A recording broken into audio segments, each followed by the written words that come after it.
घर में शादी का माहौल था। हर तरफ धूमधाम से शादी की तैयारियां चल रही थी, क्योंकि घर में सबसे छोटे बेटे की शादी जो थी। यहाँ पर गेंदे के फूल क्यों नहीं लगाए हैं? वो दरअसल यहाँ गेंदे के फूल खत्म हो गए थे, तो मैंने कहा यहाँ कुछ गुलाब के फूल लगा देने को। इससे कलर कॉम्बिनेशन भी अच्छा हो गया और कुछ यूनिक भी बन गया। ये बात सुनते ही रवि जरा भड़क जाता है। किसने कहा तुम्हें अपनी मर्जी चलाने के लिए? तुमसे कितनी बार कहा है, घर के ऐसे काम सिर्फ मर्दों की जिम्मेदारी है। बहुएं सिर्फ रसोई में अच्छी लगती हैं, घर के बाकी के फैसलों में नहीं अच्छी लगती। तुम्हें क्या पता इस कलर कॉम्बिनेशन के बारे में? मैंने पहले से ही एक डिजाइन सोचा हुआ था। मैंने सोचा कि गुलाब के फूल एक्स्ट्रा हैं तो बस इसीलिए। अरे अगर गेंदे के फूल खत्म हो गए थे तो तुम्हें मुझे बताना चाहिए था और मैं मंगवा देता। कर दिया ना तुमने डिजाइन खराब। इसलिए कहता हूँ रसोई का काम अच्छे से करो। हमारा काम सिर्फ हमें ही करने दो, तुम्हें शोभा नहीं देता। तुम्हें क्या पता इन चीजों के बारे में? इतना कहकर विनय गुस्से में वहाँ से चला जाता है। अरे तो मैडम जी अब क्या करना है? मुझसे कुछ मत पूछो, मैं नहीं जानती कि क्या करना है। वही बताएंगे क्या करना है क्या नहीं। शीला भी इरिटेट होकर वहाँ से चली जाती है। वो आदमी सीढ़ी में खड़ा सोचता हुआ कहता है, अरे भाई दोनों मुंह फुलाकर चले गए। अब मुझे बता तो जाते करना क्या है। तो छोड़ो, मैं भी यहाँ से चला जाता हूँ। दूसरी तरफ नरेश शादी को लेकर कुछ कैलकुलेशन कर रहा था, तब शांति वहाँ आती है। जी मैं कह रही थी कि हमें डेकोरेशन में इतना ज्यादा पैसा खर्च नहीं करना चाहिए। बहुत सी चीजें आ गई हैं और अभी भी बहुत कुछ आना बाकी है। शांति की बात सुनकर नरेश गुस्सा हो जाता है और उसे कहता है, तुम्हें कितनी बार बोला है कि हमारे फैसलों में दखल अंदाजी करने की जरूरत नहीं है। हम सब खुद देख लेंगे। सब यश की मर्जी से हो रहा है। उसकी शादी है तो उसके अकॉर्डिंग होना चाहिए ना सब। वैसे भी ये सब काम हमारा है, तुम बस जाकर चूल्हा चौका संभालो। इस घर में सब कुछ ऐसा ही होता था। घर की महिलाओं को अपना मत रखने का कोई अधिकार नहीं था। घर के मर्दों को लगता था कि बहुएं सिर्फ रसोई में अच्छी लगती हैं, बाकी मामलों में वो ठीक से काम नहीं कर पाएंगी। इसीलिए सारे फैसले घर के मर्द ही लेते थे। एक तरफ घर के मर्द घर की साज सजावट और बाकी तैयारियों में लगे थे, तो दूसरी तरफ घर की महिलाएं सिर्फ रसोई में लगी थी। रात को घर के बाहर आंगन में लगे डीजे पे सभी लड़के डांस कर रहे थे। ये सब नजारा ऊपर से पायल और सीमा अपने कमरे की खिड़की से देख रही थी। कितना अच्छा है ना, लड़के अपनी मर्जी से खुलकर सब एंजॉय करते हैं।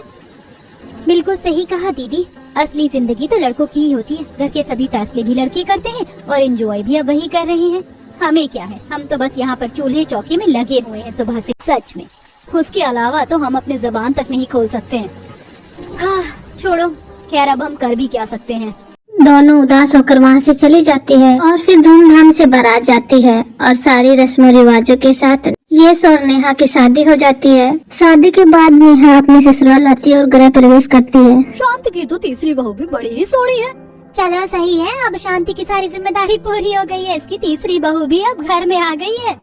आओ बेटा, दाहिने पैर से कलश गिराकर गृह प्रवेश करो।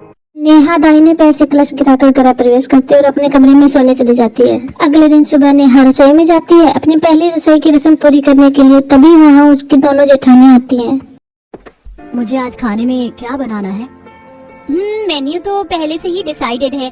आज तो सभी की फरमाइश है कि उन्हें छोले भटूरे और नान खानी है, साथ में बढ़िया सी खीर भी हो जाए। अच्छा तो ठीक है, फिर मैं अभी बना देती हूँ। दोनों जेठानी वहाँ से चली जाती है क्योंकि नेहा को अपनी पहली रसोई की रस्म पूरी करनी थी। वो सभी के लिए खाना बनाने की तैयारी करती है। एक चूल्हे पर खीर बनाने के लिए रख देती है तो दूसरे चूल्हे पर छोले उबालने को रख देती है और फिर आटा लगाने लग जाती है। खाना बनाने के बाद सभी को खाना परोसा जाता है। अच्छा बना है खाना। हाँ सच में खाना तो बहुत स्वादिष्ट, मजा आ गया। हाँ बिल्कुल सही कहा भैया आपने। बहुएं तो रसोई में अच्छी लगती हैं, चूल्हा चौका बहुत अच्छे से संभालती हैं। शाबाश नेहा, तुमने बहुत अच्छा खाना बनाया है। तुम अच्छे से रसोई संभाल पाओगी। इसकी बात नेहा को बड़ी अजीब लगती है। उसे एहसास हुआ कि उसकी बातों में लफ्ज कम थे, लेकिन किसी बात का इशारा गहरा था। लेकिन नेहा इस बात की ओर ज्यादा ध्यान नहीं देती और रसोई का पूरा काम खत्म करके जब वो आराम से अपने कमरे में बैठी थी। यार मैंने सोचा था कि शादी के बाद जब मेरा खुद का रूम होगा तो मैं अपने रूम में बहुत सुंदर सी डेकोरेशन करवाऊंगी। आज फाइनली वो दिन आ ही गया है। मैंने तो बहुत सारे डिजाइन सोच रखे हैं। चलो इस रूम को कोई अच्छा सा एस्थेटिक लुक देते हैं। उसके बाद नेहा कारपेंटर को फोन करती है और उसे घर बुलाती है। जब घर में वो दोनों आदमी आते हैं और नेहा उन्हें कुछ डिजाइन दिखाकर समझा रही थी, तभी वहाँ उसके ससुर नरेश आ जाते हैं। अरे बेटा ये दोनों आदमी कौन है? क्या तुम्हारे कोई रिश्तेदार है? बड़े ही सरल स्वभाव से नरेश ने ये सवाल नेहा से पूछा। नहीं नहीं पापा जी, मेरे रिश्तेदार नहीं है, ये कारपेंटर हैं। मैंने इन्हें फोन करके बुलाया है, घर में कुछ चेंजेस करवाने थे, खासकर मेरे कमरे में। सोचा कि अभी करवा लेती हूँ, कुछ अच्छा सा खास एस्थेटिक लुक देना चाहती थी मैं। ये बात सुनते ही नरेश का पारा हाई हो जाता है। अरे तुमने बिना पूछे किसी को क्यों बुलाया? ऐसे कैसे तुम घर में अपनी मर्जी से कोई भी चेंज कर सकती हो? तुमने इस बारे में हमसे या किसी से पूछना भी सही नहीं समझा। नरेश के चिल्लाने की आवाज सुनकर नेहा की दोनों जेठानियां और शांति भी वहां आ जाती है, पर नरेश का गुस्सा देखकर नेहा डर जाती है। लेकिन पापा जी, मैंने तो बस थोड़ा सा लुक चेंज करने के बारे में सोचा था। फिर वही घिसे पीटे डायलॉग। अरे ये सब काम तुम्हारा नहीं है, ये काम है घर के मर्दों का। इस घर में जो भी काम होता है हमसे पूछ कर ही होता है। हमसे बिना पूछे कोई काम इस घर में नहीं हो सकता।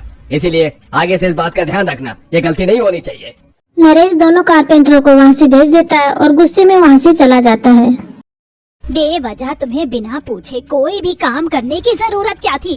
घर में कुछ भी बदलाव या किसी भी चीज की जरूरत होती है तो ये सब फैसले यहाँ बिना पूछे नहीं लिए जाते। और वैसे भी ये सब काम घर के मर्दों का है, आगे से ऐसा नहीं होना चाहिए। शांति भी गुस्से में वहां से चली जाती है। नेहा को समझ में नहीं आता कि अचानक ये सब क्या हुआ। इतनी सी बात पर इन लोगों को गुस्सा करने की क्या जरूरत थी? तभी नेहा की जेठानी शीला कहती है, यहाँ पर ऐसा ही होता है, घर के सभी फैसले घर के मर्द ही लेते हैं। हाँ, यहाँ पर अलग ही सिस्टम है, कुछ धीरे धीरे तुम्हें सब समझ आ जाएगा नेहा। अगले दिन सुबह नेहा अपने कमरे में तैयार होती है। तैयार होकर नेहा नीचे हॉल में आती है, जहाँ पर उसकी सास सोफे पर बैठकर टीवी देख रही थी। मम्मी जी, मैं एक बार बाजार जा रही हूँ, मुझे कॉस्मेटिक का कोई सामान लेकर आना है। तुम बस तैयार होकर आ गई और मुझे कह रही हो कि तुम्हें जाना है। तुम कोई भी काम बिना पूछे क्यों करती हो? तभी नेहा अपनी सास को जवाब देते हुए कहती है, अरे मम्मी जी, मैं बिना पूछे कहाँ कुछ कर रही हूँ, मैं तो आपको बता कर ही जा रही हूँ। पूछ कर नहीं, बता कर जा रही हो। अरे यहाँ पर कोई भी काम बिना पूछे नहीं होता है। अभी तुम्हें कहीं नहीं जाना है, नई नवेली बहू हो, अंदर जाओ। जिस भी सामान की जरूरत है मुझे बता दो, या तो मैं खुद जाकर ले आऊंगी या तुम्हारा पति रात को आते हुए ले आएगा। अभी रसोई में जाकर हमारे लिए दोपहर का खाना तैयार करो। ये बात सुनकर नेहा को बड़ा गुस्सा आता है, लेकिन वो कुछ कह भी नहीं सकती थी। इसीलिए वो गुस्से में रसोई में जाकर खाना बनाने की तैयारी करती है और आटा गूंथते गूंथते अपने आप से बड़बड़ाते हुए कहती है, पता है कैसे अजीब ससुराल वाले हैं मेरे। मैं अपनी मर्जी से ये नहीं कर सकती, मैं अपनी मर्जी से वो नहीं कर सकती। अरे हद हो गई है, पता नहीं क्या दिक्कत है इन लोगों को। एक दिन सुबह नेहा खाना बनाने की तैयारी कर रही थी, वहीं शीला और पायल घर के बाकी के काम कर रही थी। नेहा ने अपनी मर्जी से आलू मटर की सब्जी बनाने का सोचा और उसने आलू भी काट लिए और मटर भी छील ली। आज ऐसी आलू मटर की सब्जी बनाऊंगी कि सब खाते ही रह जाएंगे। नेहा बड़े ही मजे से रसोई में खाना बना रही थी कि तभी वहाँ रसोई में शांति आ जाती है। नेहा को आलू मटर छीलते हुए देखकर वो भड़क जाती है। तुमने आलू मटर किससे पूछकर छीला? किसी से नहीं मम्मी जी, मैंने खुद अपनी मर्जी से छीला है। क्यों, क्या हुआ? तो तुम किसी से पूछ कर कोई काम क्यों नहीं करती हो? कितनी बार समझाना पड़ेगा तुम्हें? हर रोज यही बात होती है तुम्हारे साथ। देखो, घर में जो भी खाना बनता है वो कभी भी बिना पूछे नहीं बनता है। तुम्हें मुझसे पूछ कर ही खाना बनाना होगा, क्योंकि यहाँ का सारा मेन्यू पहले से ही घर के मर्दों के द्वारा डिसाइड होता है कि सुबह या शाम को खाने में क्या बनना है और क्या नहीं। नेहा को अपनी सास की बातों पे बड़ा गुस्सा आता है और वो अपने गुस्से को कंट्रोल करते हुए कहती है, अच्छा ठीक है मम्मी जी, मैं आगे से इस बात का ध्यान रखूंगी। मुझे इस बारे में नहीं पता था, लेकिन क्या अभी मैं आलू मटर बना सकती हूँ? तभी शांति कहती है, नहीं, बिल्कुल नहीं। अभी तुम्हें राजमा ही बनानी है। अब जल्दी से इसे साइड हटाओ और राजमा बनाने की तैयारी करो, खाने का वक्त निकला जा रहा है। इतना कहकर शांति वहाँ से चली जाती है। तब नेहा गुस्से में खुद से कहती है, अरे यार, मम्मी जी को भी पता नहीं क्या परेशानी होती रहती है, हमेशा मुझे हर छोटी छोटी बात के लिए डांटती और टोकती रहती है। अगर आज एक दिन आलू मटर बन भी जाती तो पता नहीं क्या हो जाता। मुझे तो लगता है कोई बड़ा पहाड़ टूट जाता, इसीलिए इतना सब सुना दिया मुझे। फिर शाम को जब सभी खाना खा रहे थे, खाने में तो बहुत ज्यादा नमक है। हाँ, आज तो खाने में बिल्कुल भी स्वाद ही नहीं आ रहा है। सच में भाभी, आज आपने खाना बिल्कुल भी सही नहीं बनाया। एक तो इतना तेज नमक हो गया और एकदम जला जला सा स्वाद आ रहा है खाने में। हाँ, तुम खाना भी ठीक से नहीं बना सकते। एक तुम्हारा खाना बनाने का ही तो काम है रसोई का, वो भी तुम ठीक से नहीं कर सकते, तो और क्या ही करोगी? ये सब सुनकर शीला को गुस्सा तो बहुत आ रहा था, लेकिन वो गुस्से पर थोड़ा काबू करते हुए कहती है, इतना ज्यादा तेज नमक नहीं है, इसे खाया नहीं जा सके। हमेशा हर चीज एक्यूरेट नहीं हो सकती, कभी कभी ऊपर नीचे भी कुछ हो जाता है। फिर विनय का वही पुराना डायलॉग, लेकिन तुम्हें खाना ही तो बनाना होता है, वो भी तुमसे एक्यूरेट नहीं हो सकता। हाँ, हम भी तो जॉब करते हैं बिल्कुल एक्यूरेटली। हमेशा खाना सही बने ऐसा नहीं हो सकता। कभी कभी जॉब पर आपसे भी कुछ तो गलती हो ही जाती है। कितनी बार आप उस चीज को ठीक करते हैं? बस शीला के इतना कहने की ही देरी थी कि उसका पति विनय उस पर भड़क जाता है। तुम्हारे ऊपर कितना बर्डन है, हमारे ऊपर पूरा बिजनेस संभालने की जिम्मेदारी है, पूरे घर की जिम्मेदारी हम संभालते हैं और तुम हमसे कंपेयर कर रही हो। तुम्हें करना ही क्या होता है, सिर्फ रसोई का ही तो काम है तुम्हारा। इस तरह खाने की टेबल पे माहौल थोड़ा गरम गरम हो जाता है। कोई बिना खाए वहाँ से चला जाता है तो कोई मुंह बनाकर। सभी के जाने के बाद पायल कहती है, इन लोगों का हमेशा यही रहता है, हमेशा हमें ताने देते रहते हैं। हमसे ज्यादा मुंह तो ये लोग फुलाते हैं। फिर शीला गुस्सा करते हुए कहती है, सच में मैं तो बहुत परेशान हो गई हूँ। इन लोगों के ताने सुन सुनकर मेरे कानों में से खून निकल जाएगा किसी दिन। बहुत इरिटेट हो गई हूँ। अब मुझे और बर्दाश्त नहीं होता। इतने साल पहले जब से मैं इस घर में आई हूँ तब से हर रोज यही बात सुनने को मिलती है। फिर खाना खाने के बाद सभी सास बहुएं हॉल में बैठकर टीवी देख रही थी। तभी गली में सब्जी वाला आता है। अरे सब्जी वाला आ गया, हम सब्जी खरीद लेते हैं, वरना बाद में शाम को बाजार में जाकर सब्जी खरीदनी पड़ेगी। हाँ ले लो। शीला और नेहा दोनों उठकर बाहर सब्जी लाने जाती हैं। सब्जी ले लो, सब्जी ताजा ताजा बढ़िया बढ़िया सब्जी ले लो। अरे भैया 1 किलो आलू, 1 किलो टमाटर, आधा किलो मिर्च, 1 किलो प्याज, आधा किलो धनिया, सारी सब्जी तोल दो।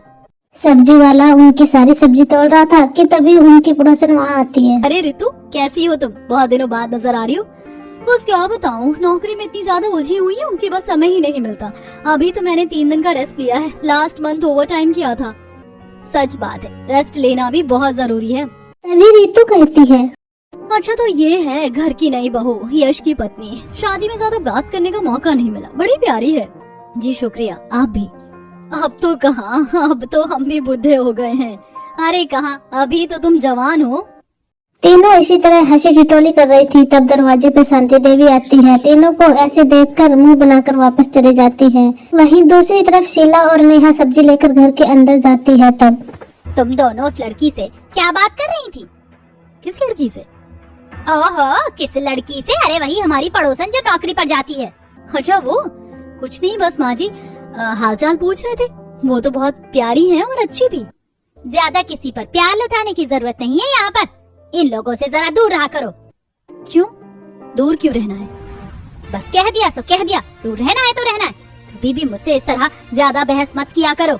जितना बोला है उतना ही करो। ज्यादा दिमाग लगाने की जरूरत नहीं है। बहुएं सिर्फ रसोई में ही अच्छी लगती है, दिमाग लगाते नहीं। शांति गुस्से में कहकर वहाँ से चली जाती है। इस बात पर नेहा को भी बड़ा गुस्सा आता है और वो भड़कते हुए कहती है, यार इनकी तो हद ही हो गई है। जब देखो हर छोटी छोटी चीज के लिए टोका टाकी करते रहते हैं। ये नहीं करना, वो नहीं करना, यहाँ नहीं जाना, वहाँ नहीं जाना। इससे बात नहीं करनी, भला क्यों नहीं करनी? मम्मी जी को इतनी परेशानी क्यों होती है? हमारे ऊपर इतनी ज्यादा पाबंदी लगा रखी है। नेहा को इतना भड़कते देख पायल कहती है, बस बस नेहा शांत हो जाओ। इतना भड़कने का कोई फायदा नहीं। मम्मी जी की भी इसमें कोई गलती नहीं है। ये जितने भी कानून कायदे बना रखे हैं इस घर के मर्दों ने बना रखे हैं। और फिर शीला भी कुछ कहती है, हाँ नेहा, सिर्फ हमारे ऊपर ही नहीं बल्कि मम्मी जी के ऊपर भी बहुत पाबंदी है। इस घर में मम्मी जी के भी कोई फैसले नहीं चलते। इनका मानना है कि घर की बहुएं बाकी फैसले अच्छे से नहीं ले सकती। घर की बहुएं तो सिर्फ रसोई में अच्छी लगती हैं। दोनों नेहा को सारी बात बताती हैं। शीला शादी के डेकोरेशन वाली बात भी नेहा को बताती है। सारी बात जब नेहा को पता लगती है तो वो बड़ी हैरान हो जाती है। ओह अच्छा, तो ऐसी बात है। लेकिन जो भी है ये सब बहुत ज्यादा गलत हो रहा है। हो तो रहा है, लेकिन अब कर भी क्या सकते हैं। फिर सभी मिलकर रात का खाना बनाती है और सभी खाना खाकर अपने अपने कमरे में सोने चले जाते हैं। नेहा सोने की तैयारी कर रही थी और उसका पति यश बिस्तर पर बैठा लैपटॉप में कुछ काम कर रहा था। तभी अचानक से यश चिल्लाता है, ओह नो, ये क्या हो गया? मेरी सारी फाइल डिलीट हो गई। अरे क्या हुआ? आप इतनी तेज क्यों चिल्ला रहे हो? कौन सी फाइल डिलीट हो गई? अरे मैंने इतनी मेहनत से अपना पूरा प्रोजेक्ट तैयार किया था, गलती से सब डिलीट हो गया। मैं उसे अंडू करने की भी कोशिश कर रहा हूँ लेकिन कुछ नहीं हो रहा। मेरी सारी मेहनत खराब हो गई और कल इम्पोर्टेंट मीटिंग भी है। क्या कहा? कोई बात नहीं, आप टेंशन मत लीजिए, फाइल दोबारा रिकवर हो सकती है। अरे अब कुछ नहीं हो सकता। मैंने सब ट्राई करके देख लिया है। अब मुझे पूरी रात जाकर दोबारा सब करना पड़ेगा, लेकिन मुझे नहीं लगता रात में भी ये सब काम कंप्लीट हो पाएगा। इसी तरह यश रोने की शक्ल बनाकर कुछ कह रहा था। तभी नेहा कहती है, 1 मिनट रुको, आप इतना ज्यादा पैनिक मत होइए। एक बार मुझे लैपटॉप दिखाइए। अरे अब तुम लैपटॉप लेकर क्या करोगे? अब तुम लैपटॉप भी खराब करना चाहती हो क्या मेरा? तुम्हारा भला लैपटॉप के साथ क्या काम? फाइल को वापस रिकवर कर सकती हूँ मैं, मुझ पर भरोसा रखिए। एक बार मुझे लैपटॉप दिखाइए तो सही। नहीं, मैं अपने लैपटॉप के साथ कोई रिस्क नहीं लेना चाहता। वैसे भी फाइल डिलीट हो चुकी है। वही मैं कहना चाहती हूँ, फाइल तो वैसे भी डिलीट हो गई है, अब उससे ज्यादा क्या ही होगा। मैं कह रही हूँ ना, फाइल मैं रिकवर कर सकती हूँ, एक बार दिखाइए तो सही। वैसे भी फाइल या तो वापस आएगी या कुछ नहीं होगा। नेहा की बात मानकर यश उसे एक चांस देता है। नेहा कुछ करती है और वो फाइल वापस रिकवर हो जाती है, जिसे देखकर यश बड़ा खुश होता है। देखा, मैंने कहा था ना, मैं रिकवर करके दिखाऊंगी फाइल को, सो मैंने कर दिया। तभी यश मजाक उड़ाते हुए कहता है, हाँ, तुम्हारा तुक्का अच्छा फिट हो गया। क्या कहना चाहते हो? तुक्का फिट हो गया? ऐसे ही नहीं, किसी भी चीज में तुक्का फिट हो जाता है। मैंने अपनी मेहनत से किया है, मुझे इस चीज की नॉलेज थी। हाँ, लड़कियों को चूल्हे चौके के अलावा कहाँ ही इतनी नॉलेज होती है। बहुएं तो रसोई में ही अच्छी लगती हैं, उसके अलावा वो किसी और चीज के लिए नहीं बनी है। सालों से यही तो चलता आ रहा है। वैसे भी यश की बात सुनकर नेहा को बहुत गुस्सा आ जाता है। आप भला ऐसा कैसे कह सकते हैं? आपकी ये बात सरासर गलत है। लड़कियां लड़कों से कम नहीं होती किसी भी फील्ड में। ये बस आपकी दकियानूसी सोच है, वरना लड़कियां किसी से कम नहीं होती हैं। अच्छा मजाक है, इसीलिए तो लड़के हर फील्ड में लड़कियों से आगे हैं। देखो, अब इस बारे में ज्यादा बात करने की जरूरत नहीं है। वैसे भी तुमने एक काम कर दिया तो कौन सी बड़ी बात हो गई। अब मुझे कल सुबह मीटिंग के लिए जाना है, लेट हो जाऊंगा, वरना मुझे सोने दो। इतना कहकर यश सोने के लिए लेट जाता है, लेकिन वही नेहा का गुस्सा अंदर ही अंदर बहुत ज्यादा उबल रहा था। उसे गुस्सा आ रहा था कि यश ऐसे कैसे कह सकता है। यहाँ तक कि घर के हर मर्द यही सोचते थे कि महिलाएं कुछ नहीं कर सकती, वो सिर्फ रसोई के लिए ही बनी है, वो सिर्फ रसोई में ही अच्छी लगती है। लेकिन नेहा उन सबको गलत साबित करने वाली थी। कुछ दिन बाद जब नरेश और रोहन को एक पार्टी में जाना था तो मैंने तो जो उसने कहा था सारा सामान खरीद कर वही गिफ्ट पैक कर लिया है। हाँ चलो, अच्छा है, उसकी पसंद का गिफ्ट हो जाएगा तो बहुत ही अच्छी बात होगी। नरेश और रोहन अपने रिश्तेदार के एक रिसेप्शन पार्टी में जा रहे थे। उन्होंने सिर्फ लड़के के पसंद के ही गिफ्ट लिए थे, जिसे देखकर शांति और पायल कहती है, देखिए, आपने लड़के की चॉइस के गिफ्ट लिए हैं, अच्छी बात है, लेकिन रिसेप्शन तो लड़की का भी है, उसके लिए भी आपको एक गिफ्ट ले लेना चाहिए। हाँ बिल्कुल, हम ये नहीं कह रहे हैं कि आपने कुछ गलत किया है, लेकिन एक गिफ्ट और ऐड हो जाएगा तो जरा अच्छा लगेगा, बहू भी खुश हो जाएगी। वैसे भी वो हमारी खास बहू है। घर की महिलाओं के ऐसे बोलते ही वो दोनों भड़क जाते हैं। अरे लो जी, फिर से शुरू हो गया इनका तो। अरे कितनी बार कहा है, हमारे फैसलों में दखलंदाजी करने की जरूरत नहीं है। हम जो करते हैं बिल्कुल सही करते हैं। हमारे फैसलों के आगे कुछ भला हो सकता है? हाँ? तभी पायल भी भड़कते हुए जवाब देती है, पापा जी, हमने आपको गलत नहीं कहा है, न ही हमने आपके फैसले को काटा है। हमने तो बस कहा है कि आप एक गिफ्ट और ऐड कर लीजिए, हमारी तरफ से ही कर लीजिए। तभी रोहन पायल को डांटते हुए कहता है, अब तुम अपने पापा से बहस भी करोगी? हाँ, तुम्हारी इतनी हिम्मत हो गई? तुमसे कितनी बार कहा है कि सिर्फ अपने काम से काम रखा करो, फिर से तुम घर के फैसलों में दखलंदाजी कर रही हो। तुम्हारा काम सिर्फ चूल्हे चौके का है। हाँ, घर की बहू हो तो घर की तरह रहो, बाकी चीजों में अपनी नाक डालने की जरूरत नहीं है। वैसे भी घर की बहू रसोई में ही अच्छी लगती है और किसी चीज में नहीं। बाकी चीजों के फैसले लेने के लिए घर के मर्द हैं। वैसे भी हम जो करेंगे तुमसे बेहतर करेंगे। इतना कहकर नरेश और रोहन वहाँ से गुस्से में चले जाते हैं। ये सब देखकर पायल और शांति को बड़ा बुरा लगता है।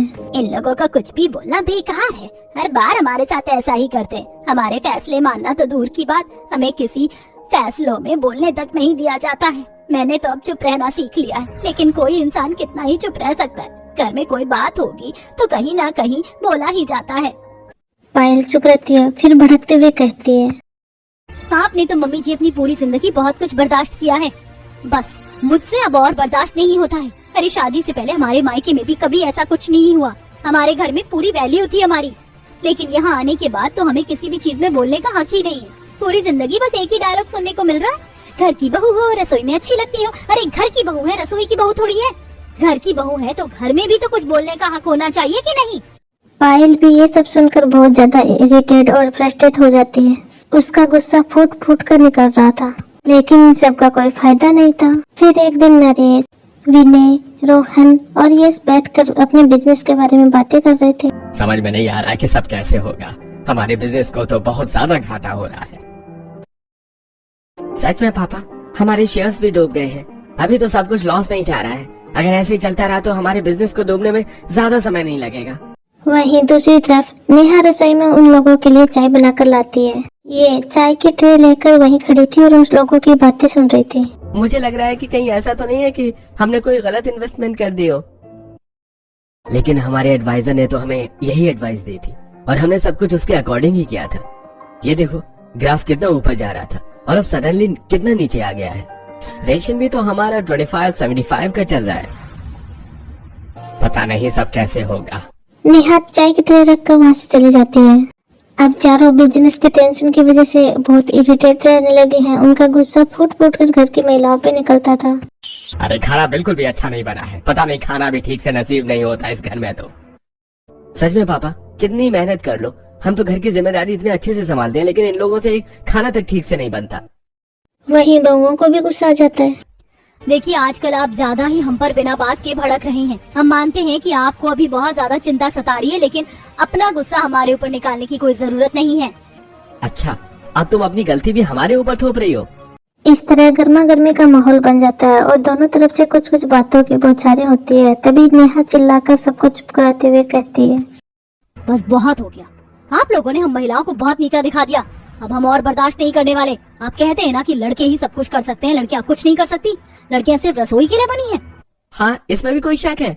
ठीक है, अगर ऐसा ही है तो मैं आप सभी को गलत साबित करके दिखाऊंगी। मुझे सिर्फ 1 महीना चाहिए। आपका जो बिजनेस लॉस में चल रहा है, मैं उसे ठीक करके दिखाऊंगी। ऐसा भी भला हो सकता है?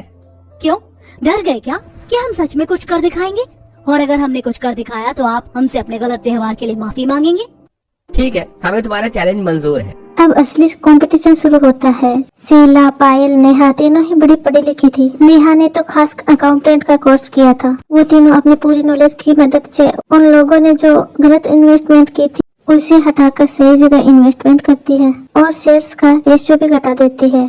जहाँ 50-50 हो रहा था उसे घटाकर कम कर देती है और इन्वेस्टमेंट का भी सारा डाटा दोबारा रिवाइज करती है। जब महीने की रिपोर्ट आती है तो पता चलता है कि बहुत कम लॉस हुआ है। ये देखकर सभी बहुत हैरान थे। एक ही महीने में हमारा इतना कम लॉस हुआ है, लेकिन ऐसा कैसे पॉसिबल हो सकता है? तभी नेहा मुंह तोड़ जवाब देते हुए कहती है, ऐसा इसीलिए पॉसिबल हो सकता है क्योंकि हमने दिन रात मेहनत की है और अपनी सारी नॉलेज को इस्तेमाल करके ये डिसीजन लिया था। ये तो सच में कमाल हो गया। बहुत अच्छा डिसीजन लिया तुमने। तभी शीला भी बोल पड़ती है, लिया तो हमने अच्छा ही डिसीजन है और कोई तुक्का भी नहीं है, क्योंकि बिजनेस कोई हंसी खेल नहीं है, इसमें कोई तुक्का नहीं लग सकता। लेकिन आप लोगों ने कभी हमारी वर्थ को समझा ही नहीं। और फिर पायल भी कुछ कहती है, हाँ, हमें बस रसोई की 4 दीवारी में हमेशा कैद रखा और हमेशा हमें नीचा दिखाया। सिर्फ एक ही बात हमें कही गई कि हम सिर्फ रसोई के लिए बने। हम बहू हैं तो रसोई में ही अच्छे लगते हैं, लेकिन ऐसा नहीं है। हम चाहें तो कुछ भी कर सकते हैं। मैंने कहा था ना, हम कुछ कर दिखाएंगे। आप लोगों ने लड़कियों को हमेशा नीचा ही दिखाया, कभी हमारी काबिलियत को नहीं समझा। हमें घर के किसी एक फैसले में बोलने तक का मौका नहीं दिया गया। उस दिन आपने मुझसे कहा था ना, लड़कियां तो सिर्फ तुक्का मारती हैं और हम कुछ नहीं कर सकती। लेकिन मैं आपको याद दिला दूं कि आपकी कंपनी की एक सीए लड़की ही है और आपकी ऑफिस की अकाउंटेंट भी एक लड़की ही है। लड़की चाहे तो बहुत कुछ कर सकती है। बिल्कुल सही, चांद पर जाने वाली भी एक लड़की थी। बहुत सी चीजों में लड़कियां आगे हैं। आपने कहा था ना, लड़के हर फील्ड में ज्यादा आगे। ऐसा पहले था क्योंकि लड़कियों को मौका ही नहीं दिया जाता था, लेकिन अब जितनी भी लड़कियों को मौका मिलता है वो हर चीज में आगे निकलती हैं। सिर्फ फर्क तो उन्हें परखने का है, ना कि उन्हें डिमोटिवेट करने का। बल्कि महिला तो समझदारी का स्रोत है, वही घर को संभालती है और बांध कर रखती है। जब वो तीनों अपनी सारी भड़ास निकालती है तो उन्हें अपनी गलती का एहसास होता है। हमें माफ कर दीजिए, हमें ऐसा नहीं करना चाहिए था। हाँ, हमने आप सभी के साथ बहुत गलत किया। हमें ऐसा नहीं करना चाहिए था। हाँ, मैंने भी तुम्हें बहुत नीचा दिखाया, मुझे माफ कर दो। हाँ, सारी गलती तो मेरी ही है। मैंने इतने सालों से अपनी पत्नी को दबाए रखा। वही चीज मेरे बच्चों ने सीखी। मुझे ऐसा नहीं करना चाहिए था। शांति, मुझे माफ कर दो। इस तरह से उन्हें अपनी गलती का एहसास होता है और उस दिन के बाद से वो कभी भी उन्हें रसोई तक ही सीमित नहीं रखते हैं, बल्कि घर के सभी फैसलों में उनकी राय पूछी जाती है और खुशी खुशी रहने लगते हैं।